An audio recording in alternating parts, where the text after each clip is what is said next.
Almost a decade ago, we collectively witnessed one of the most severe financial crises ever.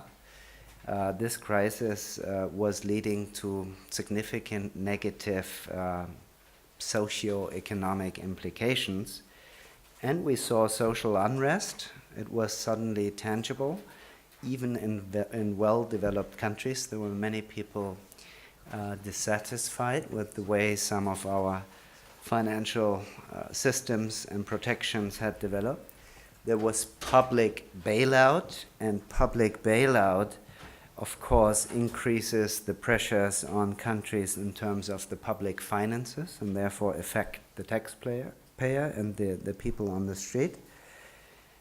And we saw also a change of the monetary policy, which I think accompanies us to these days. So these were very significant events, and we feel the consequences still, and maybe even a generation after us, the consequences will be felt. But there's one piece of good news, I think, that CCPs, I think, performed well at those times, and this is not CCPs just in Europe. I think this is CCPs everywhere, and I think the role of a neutral and independent risk manager in financial markets has been widely understood, and there's been broad and global consensus in the G20 in Pittsburgh that more commitment should be made towards central clearing. So it's a hugely important topic. It's a topic that's not anymore for technicians, and that's not anymore niche.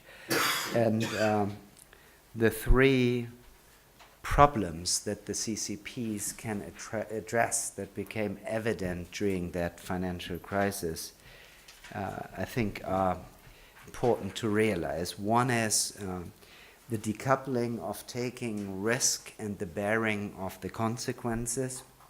CCPs can help there because they are the neutral risk manager in between. The insufficient collateralization that was there, particularly in OTC derivatives, that's where Dan and I disagree. I don't think all eggs should be in one basket, but we'll get to that later. And then thirdly, the interconnectedness. So CCPs tend to be focused on their clearing members, and some of those clearing members are clients of CCPs in different jurisdictions. So it's not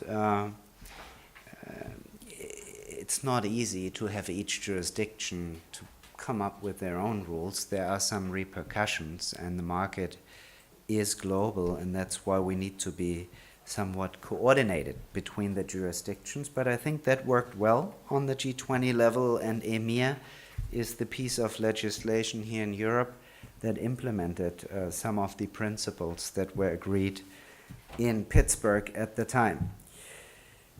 Now, a topic du jour is the supervision of the clearinghouses. I think more needs to be said on that. And then, of course, the question of euro clearing and how that should be regulated and where it should take place.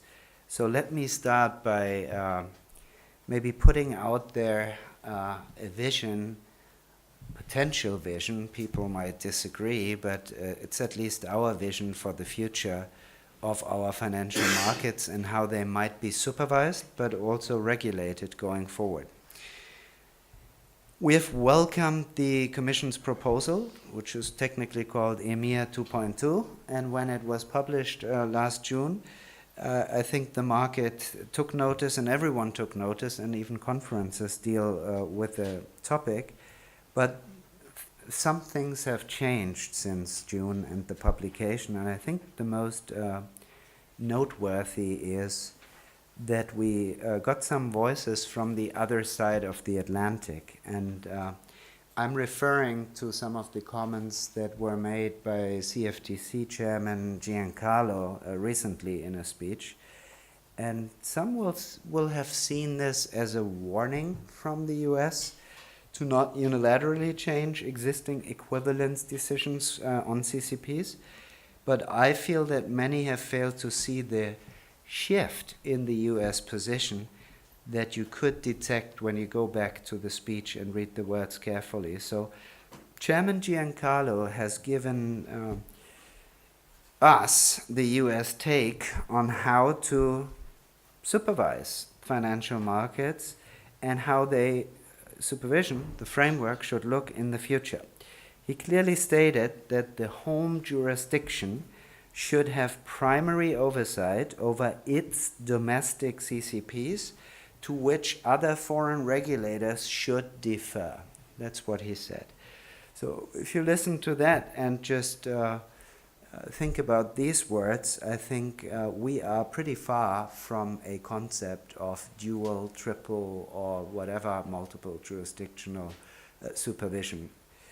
And if you look at the situation at a global level, some of the other major jurisdictions in this world have moved towards a concentration of currency-specific clearing. So you have that de facto in Japan, you have it in China, you have it in other places, you have it in the US even, except for one pocket, which is interest rate swaps. To sum up, the general direction of travel on the CFTC side that was outlined in that speech is that each jurisdiction will be supervising its own area of interest. And why is this position from the Americans important? Well, they simply do not want us to supervise activities important to them, which are taking place in their jurisdiction. However, they also understand why some activities are critical to Europeans, and this is why they are not opposed to the Europeans supervising and controlling those critical activities in their own jurisdiction. So again, why is it important? The clearing of repo and OTC derivatives, including the interest rate swaps, is directly linked to the financial stability mandate of the ECB and the proper conduct of monetary policy. And that's why you heard Danuta say ECB is important, macroprudential views, etc. And that's why there is a tendency for the ECB to get even more involved in all of this.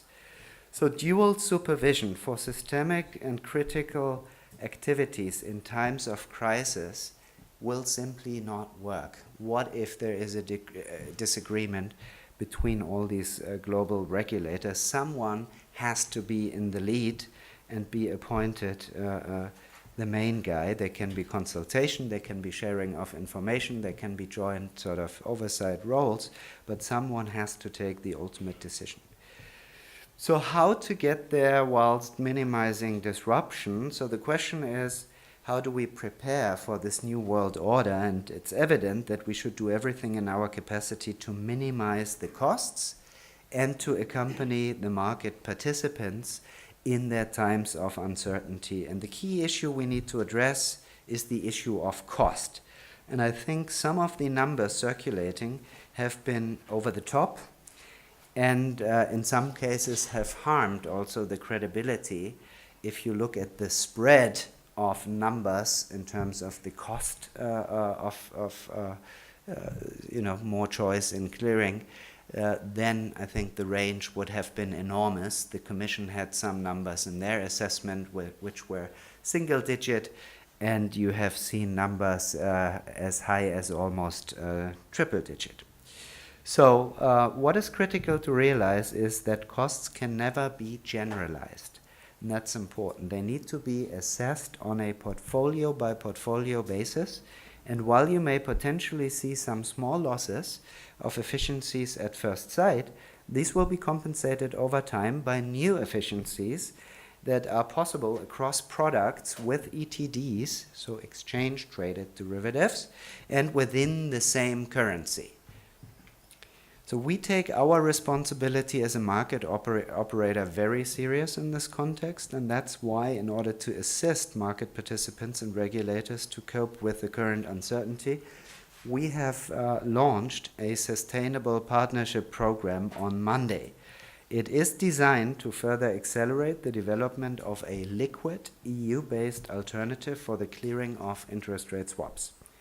The performance-based program, developed in close consultation with major market participants and some of the largest banks and buy-side firms on the planet, aims to build a balanced ecosystem where responsibilities but also the benefits are fully aligned between all participants in terms of economics and governance.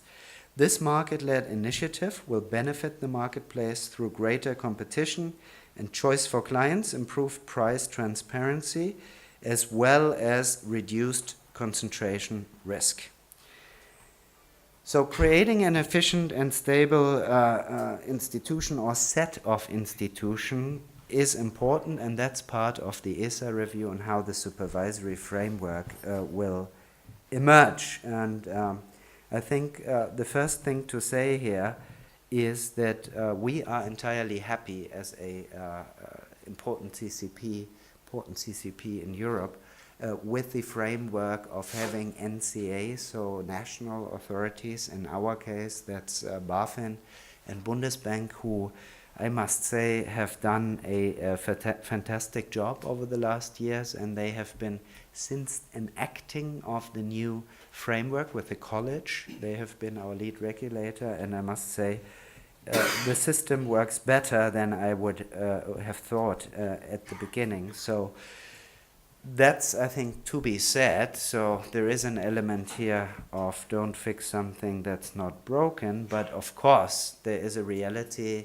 here in Europe, and if one accepts that there needs to be a European solution, then we believe it needs to be a European solution that has a single supervisor. It would bring greater streamlining of the process and allow supervisors to act swiftly. It would allow the Europeans to have a strong supervisor at the core, and therefore also a strong supervisor looking outwards to the third countries. The key question then would be, who is that? And this goes back to my point in responsibility and corresponding qualification. We have a clear preference for a macroprudential authority, i.e. the ECB. They understand the role of CCPs as nodes in the financial markets. They can identify and manage risks. They understand our clearing members. And most importantly, they understand also the links to other FMIs, so other financial market infrastructures. Lastly, they control access of CCPs to central bank liquidity. I think it's well known that we are probably the only CCP in the world who has voluntarily thrown itself under the bank rule, CRR, and EMIR at the same time. The only reason why we're doing that is to have a permanent access to the ECB. We think it is of critical importance. If you load more transactions and asset classes onto CCPs, they need to be able to have access to that liquidity. So though we understand that the ECB may not be keen on taking up this work on its own for accountability reasons, other routes can be explored, such as a new entity, a new authority, or a joint directorate with ESMA. We can allow ourselves to be creative and ambitious here. For this setup to be consistent, it would also have to have a single resolution authority, which could be hosted, for example, within the SRB, which I believe can be addressed in the ongoing CCP recovery and resolution file. And of course, these are all institutions, SRB, ECB, the national central banks, that we are very familiar with because we have a full bank status already today. So with this approach, the EU would de facto have a bulletproof setup for CCPs, as the combination of ECB and SRB would allow for dealing with a potential crisis from a macroprudential perspective. And this is what is truly needed to avoid negative spillovers from a financial markets crisis to the real economy and to the broader society.